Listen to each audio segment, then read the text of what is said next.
other people trickle in here. Thanks everybody for joining us on a Friday afternoon, taking your lunchtime to be with us. What's the latest on Hawaii's NEVI program? That is going to be our topic for today. You want to go ahead and do the next slide, Noel? And first of all, we'll talk a little bit about Hawaii EV Association. We are a nonprofit organization. We're actually a 501c3 now. And our mission is to promote sustainable transportation throughout Hawaii. And we do that, through advocating for EV adoption. We educate buyers, potential buyers, and we try to help dealers as well. And we look to expand our EV charging infrastructure. How we got started was basically we are a hui of the EV clubs in Hawaii. And we kind of joined together to support our overall mission of promoting sustainable transportation in Hawaii. Next slide. And this is our team. So we have representation from each of the islands, Big Island, locally, Kauai, and on Maui. So we've got representatives on all islands. Next. All right, EV adoption. So I have owned an EV since 2013, and back then there was maybe 500 back then. But if you can look at this chart here, as of September 2024, we're already up to almost 34,000 EVs in the state.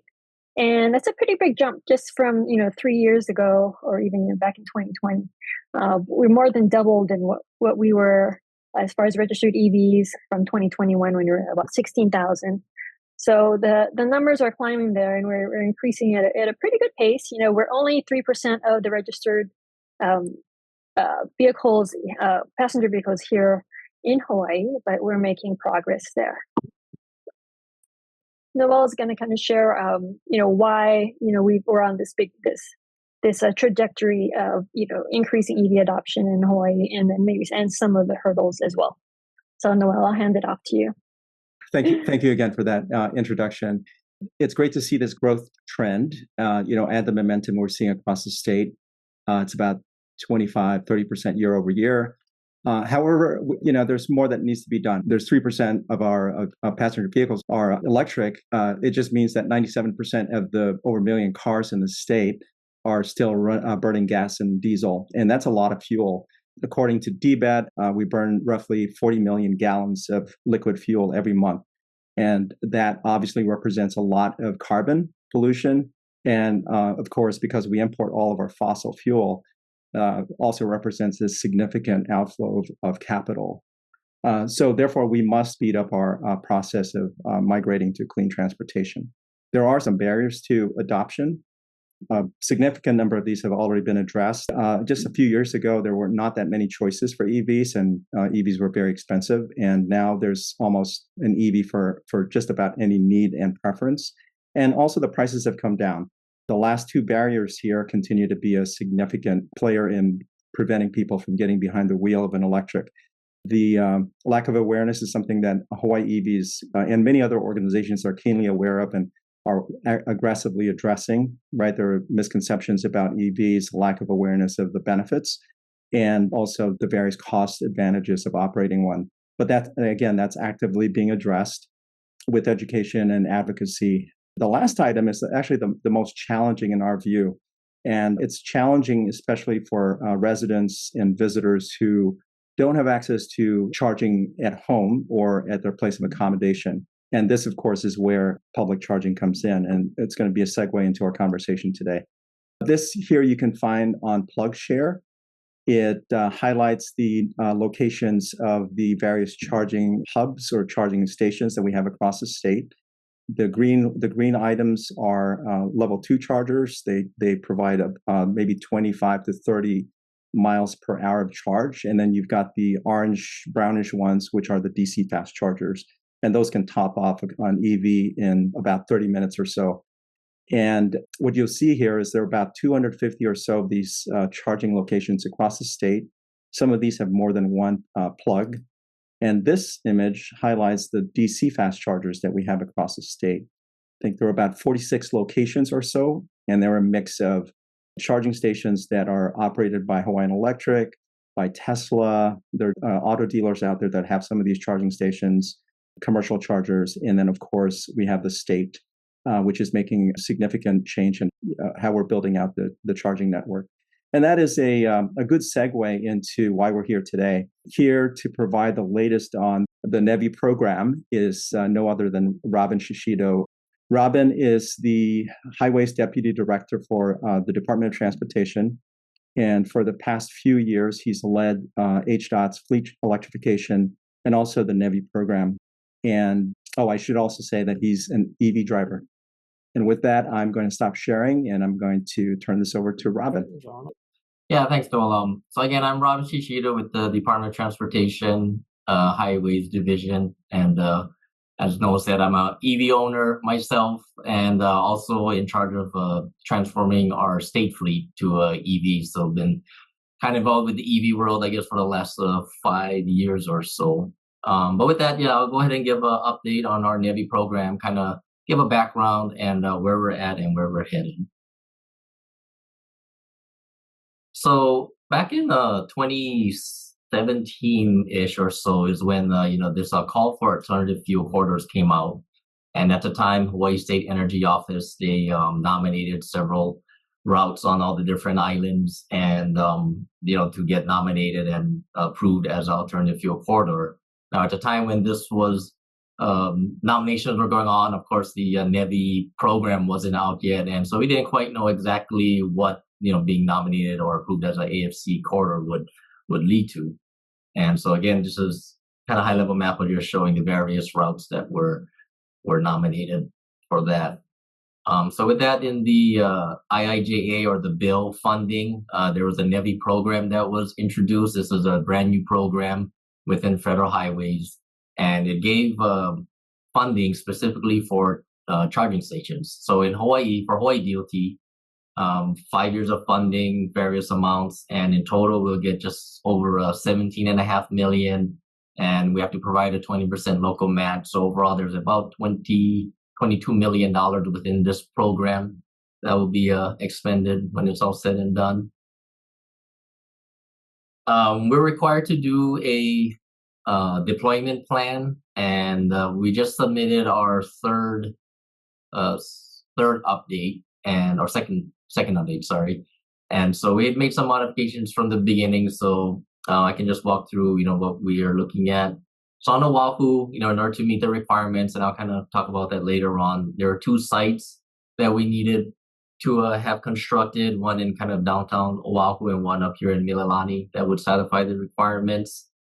For Maui County, we looked at one in Central and one in the West Maui. Like I mentioned, when the corridors were first nominated, not knowing what the requirements are, we had some routes on Molokai, Lanai, and also on East Maui. But, when the requirements came out, it was high-powered or high-output chargers. And in some areas, it just, didn't quite make sense. So we have asked for exceptions. Like on Lanai, for example, we have 13 miles of road. There's about 3,000 residents. Putting these 4 high-powered chargers, it's a lot. And it's not that we're not going to put chargers, but, I think it would be more feasible, economical if we put, even some lower level 3 type chargers. And, we'll get that in our program at some point. For Hawaii Island, there were 5 stations that we identified. There's actually a 6th one here, and it's right about in the middle of BKI. We did ask for an exemption on that one, and this was due to the distance requirements, which was 50 miles between charging stations. So if you go from one end to the other end, which we had laid out, it was about 77 miles, so a little bit over the 50. Talking with Hawaii County, we understand that there are some folks who drive Daniel K. Inouye and kind of get stuck in the middle, and there's been some cases you have to get towed. So we're working with them and a pricing contract to see if we can put at least a level 2 charger here at the, I think it's the Kahului Park over here in the middle. And so at least provide some level 2 chargers. Some infrastructure is already there and something that we can stand up pretty quickly. On Kauai Island, we have 2 sites identified. One here, we're looking at Port Allen, and one here at Princeville. And Princeville site, we've been working with the libraries for a while now, and also working with KUIUC for these two sites and helping figure out what the power requirements are. So within our plan and vision goals, we wanted to be able to provide these chargers at a affordable, convenient, safe locations, and just help expedite the conversion of fleets to electric vehicles. Talking with other states, Hawaii DOT, we've taken a different approach. I mean, we're a lot more involved. A lot of states, they don't want to be owner operators of these charging stations and have put out RFPs for third parties to just take it over and own, operate, maintain it. We have a contractor doing ours, but we want to be more involved and be able to get things out in the ground here sooner than later. Our initial goal was to have 8 NEVI stations installed by the end of 2024. As of today, and I don't know if folks saw the news release, and I'll talk about it later, but we opened up our second site, so we have a total of 4 chargers now available here in Hawaii. Also facilitate partnerships, public-private, and this is more with the grant programs. So last year we submitted a grant with Hawaii Electric and the libraries. We didn't get selected, but it was highly recommended. So this year we just submitted recently and still waiting to hear back on that. And also we included Kauai County on that one now. And overall, by the end of the year 5 of this whole program, also identify some community charging facilities. And, again, just expand the whole network here in Hawaii on all items. So I kind of get into more details on how we went about our program. So like I mentioned, Hawaii DOT, we took a real active approach in deploying our program. So for us, we identify locations around the state that would meet all the requirements. We wanted to have sites on state DOT property first, that way we haven't already owned the site, we can get in there, access a lot quicker. If that wasn't available, then look at maybe some other state sites and or county-owned facilities. So all the locations, and I'll give a more breakdown later on, but all but one are on either state or county right away. Initially also, once we identify the site, we would contact either HECO or KIUC, and I'll just say they have been amazing. Anytime we contact them within days or weeks, they'll let us know whether or not, it's a viable site and, there's power requirements, capacity there, and, it's a good candidate to, further investigate. So yeah, it's been really great working with both of them. We already had a contractor on board, and this was initially start of our HDOT fleet conversion, but it's also putting in chargers and the guidance and from the NEVI program. Like I mentioned, it allowed for third party to own, operate, maintain. So for us, with having this contractor on board, we'll be able to roll out our program very quickly. Once we kind of had that site locked down with the owner, and also then confirming power capacity, then that's when we have sustainability partners go out there and further develop plans and get something laid out there so everyone can look at it, talk about it, and make sure we're headed on the right track with that site. So more specifically, Maui, the 2 sites I mentioned, we have the Kahului parking ride, which opened earlier in the year. We're going to look at the Civic Center area, but obviously with what happened, last August, we moved a little further north, hit up in Kapalua Airport. And in that one, again, HDOT owns that site, so we should be able to get that one stood up pretty quickly. Aloha Tower, we just opened up that site today, and already I see there was at least one person who used the chargers already. They opened up at 8 a.m. this morning. Our next site on Oahu would be Mililani Park and Ride. That's a Seating County, Honolulu facility, so we've been working with them already on that. Kauai, like I mentioned, Princeville Library, which we've been working with the library system and KIUC. And then Port Allen, that's again a HDOT property owned by a harbor, so another one we should be able to get in there pretty quickly. Hawaii Island, Hilo Civic Center, West Hawaii Civic Center, Waimea Civic Center, Cooper Center, those we've already been talking with Hawaii County, with the Public Works and with the parks, and starting to develop those sites. Ocean View, we do have one location identified. It's a privately owned property, so that one is probably going to take a little bit more, at least to lock up any leases or agreements with that site. But all of them are all moving forward. Sorry, I've talked a little about the requirements. So here's kind of a high level overview. Basically, you need a charging station every 50 miles or 25 miles from the end of a corridor. You need a minimum of 450 kilowatt ports, and it has to be able to simultaneously put out 450 at the same time. One of the other bigger requirements is just 97% uptime. And, to make sure you have a reliable charging system out there, you have to have 24/7 public access. And at the time when the requirements came out, the CCS connectors was the main one out there. So it does require CCS connectors. You are allowed to put other connector types, and I'll talk a little bit more about that later, on the connector types that we have. So like I mentioned, Kahului Park and Ride, that was the first NEVI site we developed. We started construction on February 1st, and within 27, 28 days, it was ready for business. It wasn't fully completed yet. As you can see, we didn't have the canopies, lighting, but the chargers were available and ready to use. And again, I can't thank our contractor, Hensel Phelps, Wasa, and Hiko for this one. And they all stepped up. Came, worked nights, weekends, in the rain, even to get this site stood up within a month. So really appreciate them all coming together and getting this site up and running. But with as far as the fees, like I mentioned, we wanted to have affordable charging options out there for folks. We enrolled in Hiko's EVP rate plan, and with that, there's two.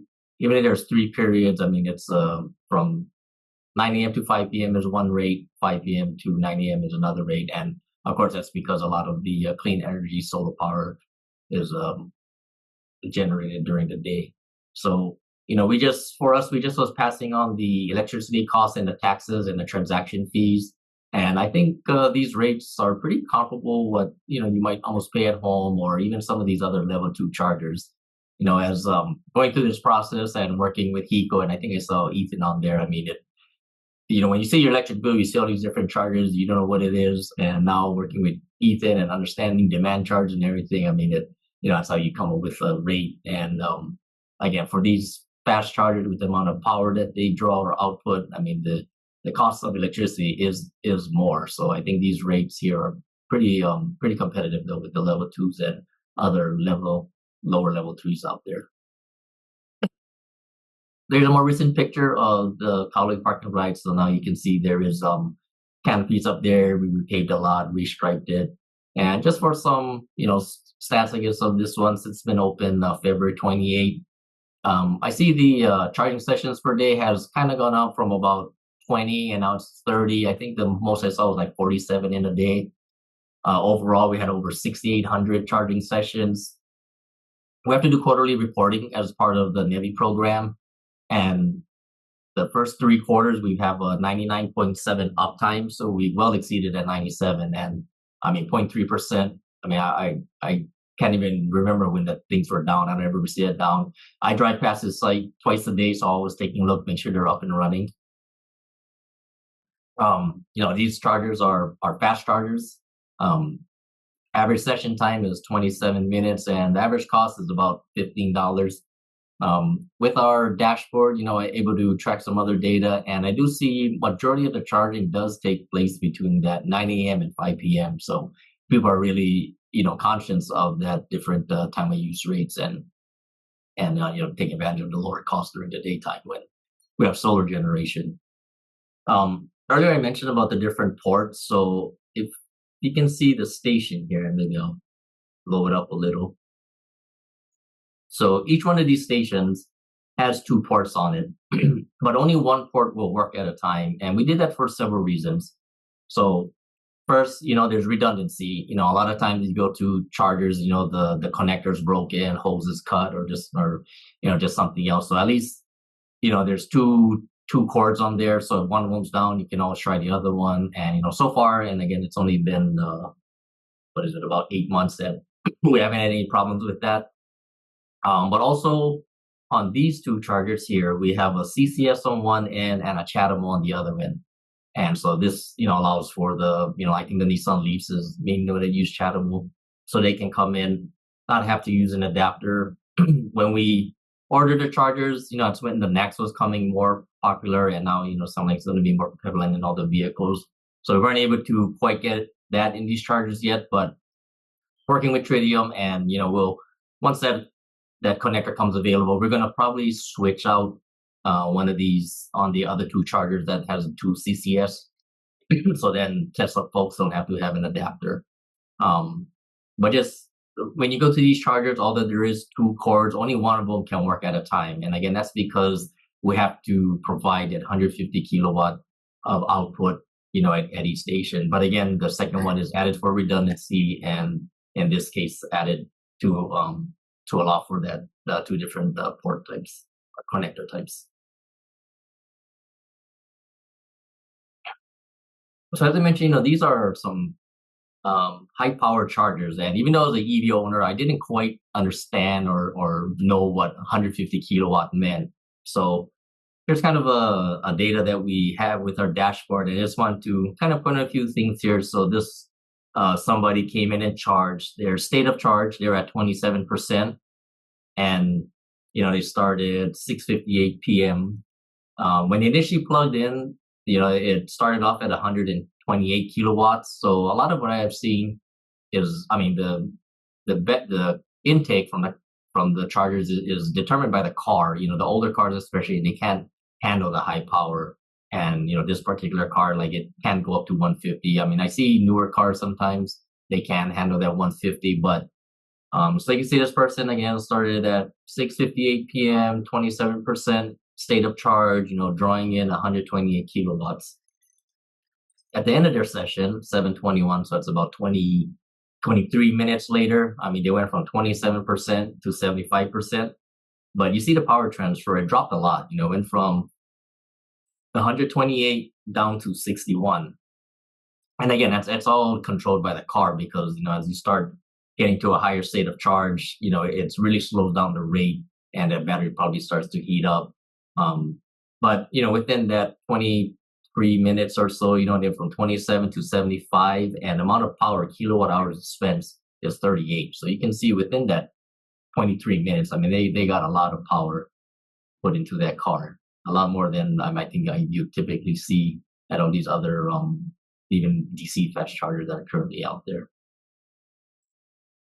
So happy to say that this morning at 8 a.m., our second NEVI site opened at Aloha Tower. And, again, we started construction late August, and within 2 months, had this station open. And again, can't thank our contractor, sustainability partners, Hensel Phelps, WASA, and again, HECO, for coming together and putting it all. HECO especially, they worked this past weekend, and, hurricane storms were coming. Like, we just got the remnants, but they worked Saturday, Sunday, got the whole site energized.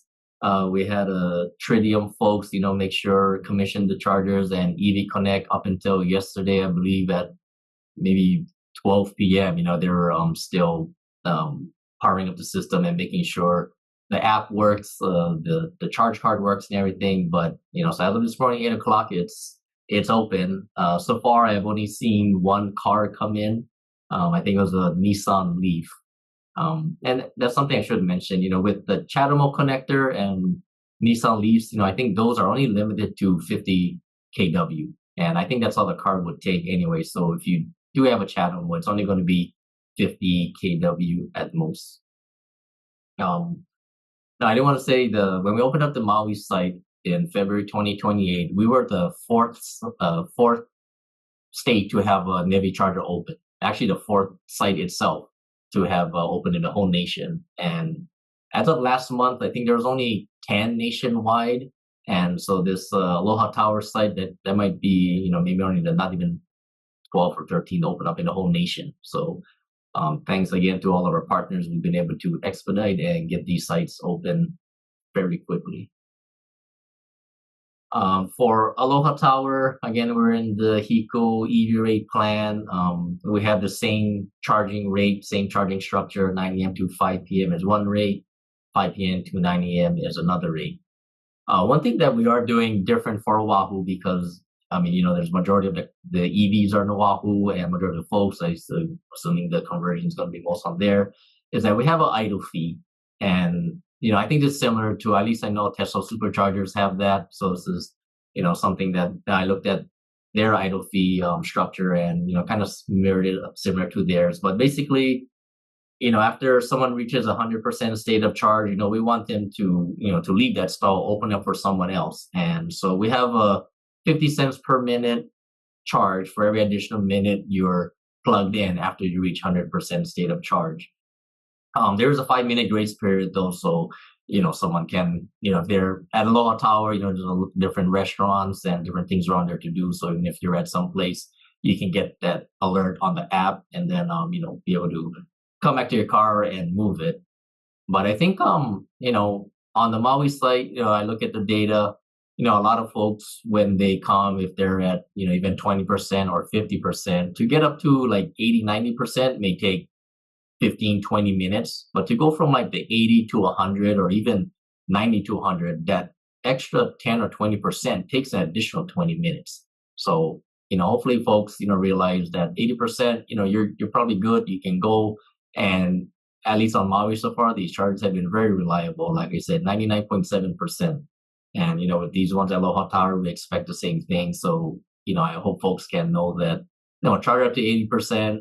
Go drive around, do your, whether it's work or for going holo holo someplace, and come back and that charger will be ready. So you don't always have to feel like you need that full 100%, because then a lot of time you're just kind of sitting there a lot for that extra 10 to 20% charge.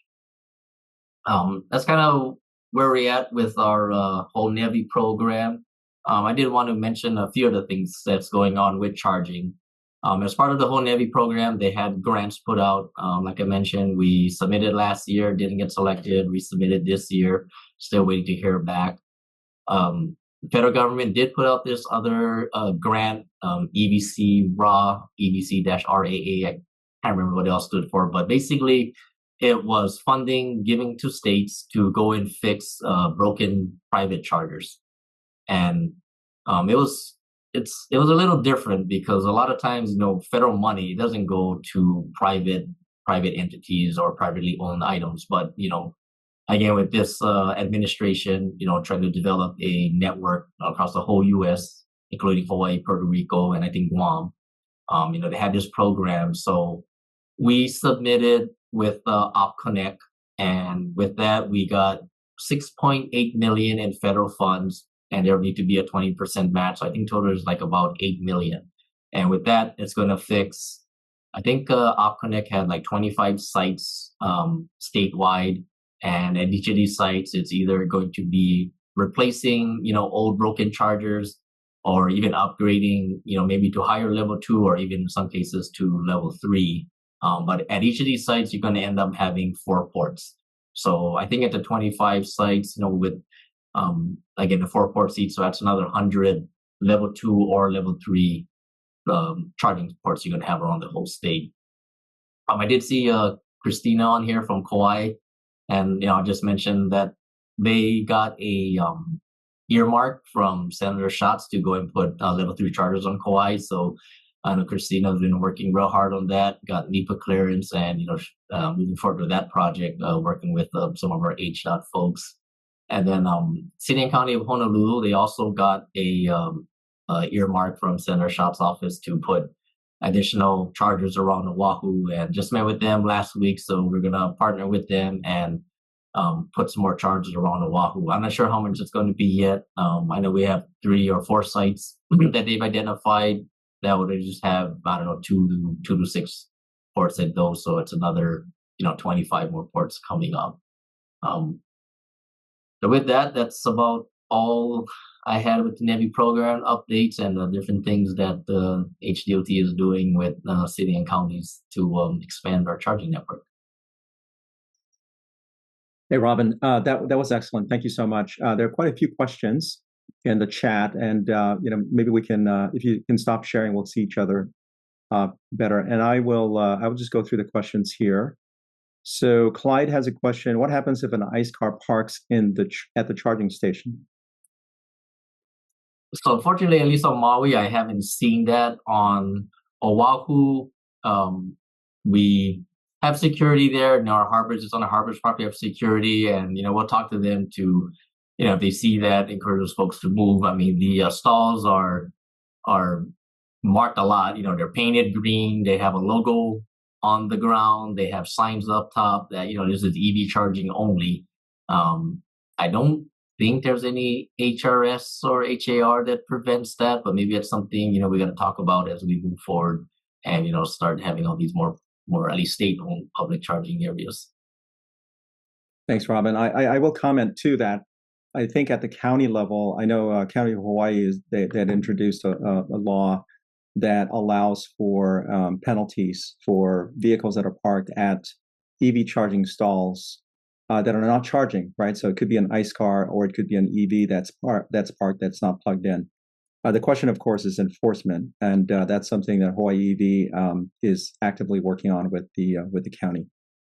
Good. Larry has a few questions in here. So, curiosity about the off-peak. Why is it the same? It says, why is off-peak charged at the same rate as on-peak? I think I knew at one time when I was working with Ethan on that. I'd have to go look and see why it is broken up for the 5 to 10 and the 10 to 9. And I'm not sure if that's part of the program, but yeah, the rate is just the same. I'm not sure. Yeah, and Ethan's on here. Ethan, feel free to chime in if you'd like. Question about security. So is there any security at the park and ride sites? At all the sites, we're going to have surveillance cameras, and so it's 24/7. And like I mentioned, at Aloha Tower, there is the harbor security that drives the site, and for that, we have those two things. I drive by the Kahului park and ride a lot. Before we put up the chargers, there was some homeless activity, and in the last 10 or 8 months that we have it up, I mean, homeless activity has really dissipated from there because it's lit up. There's lights underneath the canopies, and so and it's wide open. It's right along the roadway. The Aloha Tower one is behind that Hiko older building, but again, it's there's security over there. Who's in charge of maintenance? We have a contractor that's in charge. The NEVI program provides funding for 5 years. Once you start a site. So right now we have them on board for 5 years, and thereafter that, we'll continue the maintenance. And it's one of the reasons why we also wanted to have these chargers on either DOT-owned property or county-owned rather than private. That way we know these chargers will be there for a long time. It's a big investment, and we can continue that maintenance and upkeep it. Okay. Well, thank you. Larry, if you're okay, I'm going to hop on to another question and come back to your list. Tam, you have a question here, but you may as well ask it. You have your hand up. Yeah, Robin, hi, Tam Hunt, board member with Hawaii EV. Thanks so much for the update, and really excited to see these stations actually going in on, I think, a pretty decent time frame, particularly for Hawaii, where things take a long time. So I didn't see a schedule for the coming, 10 or more additional sites. Could you give us a rough overview of when you expect those to go in? I know you can't, know for sure. Yeah, I mean, we plan to start construction. I'll start with Kauai first. So Kauai with the library, they're doing construction there, so we're trying to time it and get everything cleared there and start here in the next couple months. Same with the port. We're going to preliminary design right now and want to start down within the next 3 or 4 months. All of these stations, they do require, environmental clearances, and, a lot of times that, depending on the site, different things are required. Jumping to Oahu, the Mililani site, we have a preliminary design and going through environmental. We plan to start construction in that one, hopefully early next year, or even by the end of this year. The other Maui site, Kapalua, it's a DOT-owned site. We're about halfway through the environmental clearance. Preliminary design started, and that's another one I think we can jump in real quick and have construction start by the end of this year. Going to Hawaii Island, so the West Hawaii Civic Center, the Hilo Civic Center, and the Waimea Civic Center. We have a preliminary layout, working up the final cost details with the contractor, and that one we can get a notice to proceed on design here shortly. And we've started the environmental clearance. That one, we also have to work all agreements with the county, but we're still moving forward on the design part of it. So those three, I would think by the end of the first quarter, early second quarter next year, we'd start on construction. So our goal or our plan is to have that additional Maui site, that additional Oahu site, at least the 3 on the Big Island and the 2 Kauai sites done by late fall, maybe by the end of the year. I mean, maybe by summer, you might see at least 1 on each island by then. Good to hear. Thank you. And just to kind of sum up, it sounds like you're expecting maybe all the sites to be finished by end of next year or early 2026. Is that accurate? Yeah, by end of next year, at least that 3 sites on the Big Island, the 2 on Kauai, and then that 1 additional on Oahu and Maui to have open and ready by end of next year. And even the other 2 sites, on the other 2 sites in Hawaii Island, I mean, we're still pushing forward as well. And so those could be ready by the end of next year too. Thank you. There's a question here from Brian regarding the OpConnect schedule for the replacement or repair of the broken chargers across the state. Was there an ETA on that? That one, we have our electrical consultant. They're going out to each of the sites and, just verifying what the electrical capacity is. So that's the first step we want to do is see, what's there so we know what upgrades needed or what's kind of the low-hanging fruit ones where maybe it's, electrical capacity is there, just adding on another circuit, you can upgrade or add on that additional chargers. But I think the contractor has already looked at 5 sites, so we should be hearing back soon. Like I mentioned, the contracting is a little bit tougher as federal money is coming to the state to give to a private owner. I will say there's a national price list that Maryland put out several months ago, maybe even earlier in the year. And they opened up to the whole nation, and Hawaii, our state procurement office, they signed up for this price list. And I think they had a total of 11 or 12 proposers that, submitted something. And so far, I believe 3 of them has executed contracts with the state of Hawaii procurement office. And with that price list, what it allows us to do is go ahead and pick off of this menu from the various vendors that end up executing contracts. And OpConnect is actually going to be one of them. I think they're in the process of just finding some paperwork. But, we can go ahead and just purchase these chargers from them directly. And, so at least that eliminates that procurement time. So the chargers can be there. The electrical contractor needs to go out there, like I said, do the assessment and figure out, whether we're just pulling external conduit, whether digging is done, whether or not you're adding just breakers on there. If electrical upgrades are needed, and we'll talk with Ethan and I see Beth on here from KIUC. Talk with them and see what's available. With these chargers for the OpConnect ones, they don't have to be the 150 kilowatt. I think the level 2, I can't remember what the minimum requirement is, but at least you don't need that big power capacity. But with that said, we'd like to start construction on these in early spring of next year. And, some sites, if it's just replacing some broken chargers, that'll be real quick, a matter of swapping out and just, commissioning them and be quick. So definitely, I would say first quarter by the end of next year, you see a lot of these sites being repaired and upgraded. Thanks, Robin. There are a few more questions in here. Can we talk about accessibility? So there's a question about wheelchair access. So each of these sites do require, to meet ADA requirements. So each of the sites do have a ADA accessible stall. Okay. And then what about, there were a couple of questions related to reliability on just uptime. I know we have a federal requirement, as you've indicated, 97% or so. And so far, performance has been upward of 99. But the question about how do we, in terms of availability of parts, repair, that sort of thing, is that going to be how are we ensuring that, I guess is the question. Yeah. So, as you know, we went with Tritiums. They were one of the first ones to have the U.S. operation open. We purchased them, and of course, they went bankrupt.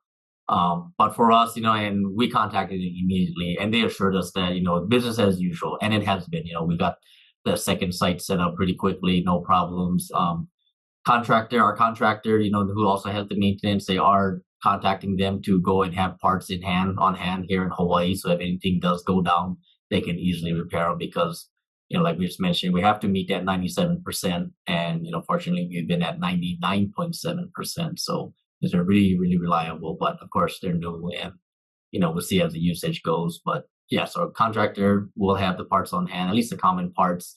I know I just talked to him yesterday. He was saying the lever on the port where you kind of release it, it just got worn out, not that it's broken. So, things like that, they know. It still works, but it's just starting that rubber part starting to rip. So they'll have those things on hand that can easily change. But yeah, they're going to have some common parts here in Hawaii ready to go. Excellent. Thank you. Lauren has a question. Any permits yet on the Big Island sites? Yeah, not yet. Yeah, we still have the preliminary design, but we've started some of the environmental. We're going to work out agreements with the county, but and that's one of the reasons why we want to choose either state-owned or county-owned sites that the permitting will be a lot easier because it's in our own facility. Great. Or quicker. Yeah. Robin, a question about workforce. So the question specifically is the maintenance provided by island personnel? Well, at least I know for the installation, and you have to be trained specifically in the NEVI, and I can't remember what that training certificate was.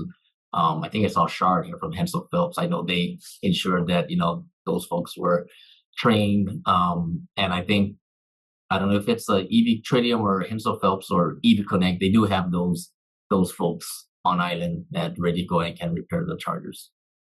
And a lot of the chargers, like the Maui one, when we opened up, we had it free for the public for the first 10 days. That was really to kind of work out the bugs. And there was only one issue. I think it was like resetting a modem that caused the charger to shut down and was able to communicate. So that was pretty quick and easy. When we did turn it on to allow charging, the credit card at the machine wouldn't work. You could do it through the app, and that was all electronic. So it seems like a lot of these things are electronic and software type. So hopefully, and so those folks, I think they're spread out throughout the U.S. that they can troubleshoot and do maintenance. There was a question in here about, it's essentially a commentary about government versus private. And the comment was, we don't have publicly operated gas stations. Is there a plan to transition these sites to private operators? For these NEVI sites, they'll remain with DOT. Yeah, and exactly like you said, this was a new program that came out, and basically it made DOTs, gas operators, or so it was different. And so I see a lot of other states, they're just taking this program, putting out a contract, and let somebody just go in, own, operate, maintain, and do it themselves. Whereas for us in Hawaii, we wanted more control. We wanted to be able to provide a cheaper rate for us here in Hawaii. We're just passing on the electricity costs with the funding that we got, and with our own state money, we're paying for all of the equipment, the installation, and the maintenance. What I've seen on the mainland, some of the DOTs, is that they're telling providers that, there's federal money available, and, it's up to you on how much you want to match. 20% is the minimum. I've heard some places folks are matching 40%, but then that provider is going to charge, something, because they have to make their money back, make a profit. And so then, the cost of the charging probably goes up. So for us here in Hawaii, again, we'll keep them with ourselves, and that way we can control the rate and, provide as cheap as possible to all the consumers out there. One last question. There's a series of questions regarding NACS. And the question is now, when are we going to start to see that? I think you answered that question earlier. Yeah, as soon as that came out, when that, I guess, J3400, I believe it's called, was established, we contacted Tritium, and, they're working on a connector. Of course, you got to change the whole cord and everything, and all the wiring. So it's a little more involved than just changing out that end piece. But they're working on it, and as soon as they have it available, like I said, we're going to swap out one of the CCS on there, so that way you can have at least 2 NACS, 2 channels, and 4 CCS connectors at each of the sites. Were there any other pressing questions? Maybe one more question. Okay, well, I'm gonna go ahead, Lauren. Be a little redundant. With our experience here on the Big Island, and I've been an EV owner since 2011, the high power chargers break, and And when ours broke, there were no spare parts. Not only do they break, but some of them have been abused. The connectors have been abused, like by teenagers.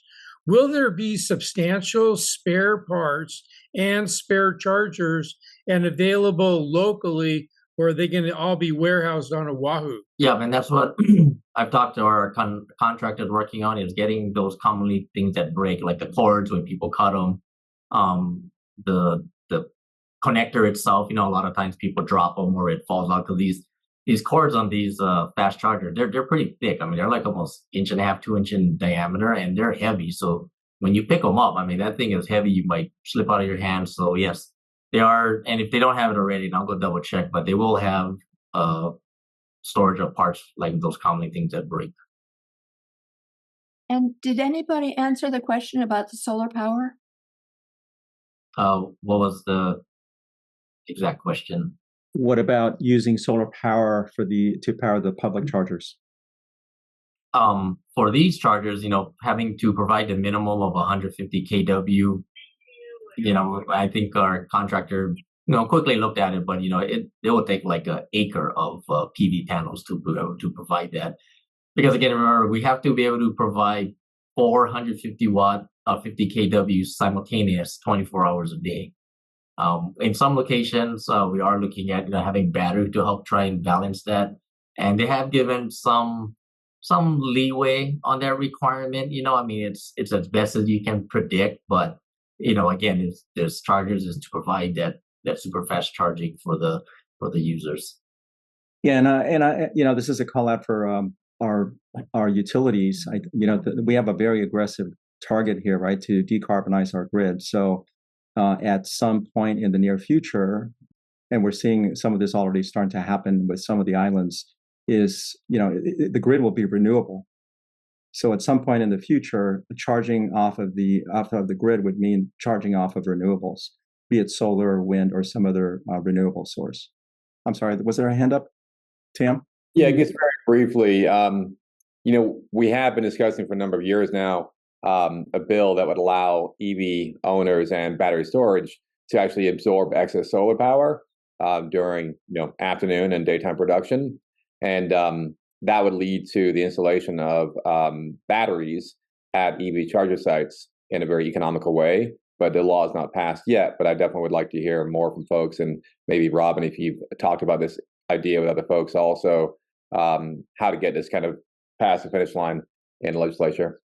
Yeah, no, I wasn't sure of any legislation that had been looked at, or maybe was coming or was needed, I guess, to have batteries to, capture the power.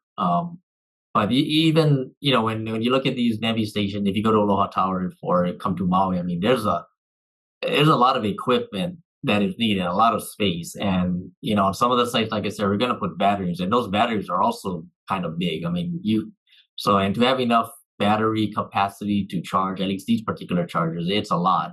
But yeah, other than that, I'm not sure of any legislation. Thank you. Okay, we're on time here. Thank you, Robin, for sharing all this great information, and to everyone who joined and all the conversation and questions that were raised. Thank you so much. Join us at hawaiiev.org/sign up, so we can stay in touch, keep you posted on upcoming events. And also, we'll socialize the link to this recording on our website. Well, thanks very much, everybody. Have a great Friday and a great weekend. Thank you. Aloha. Aloha. Thank you. Thank you, everyone.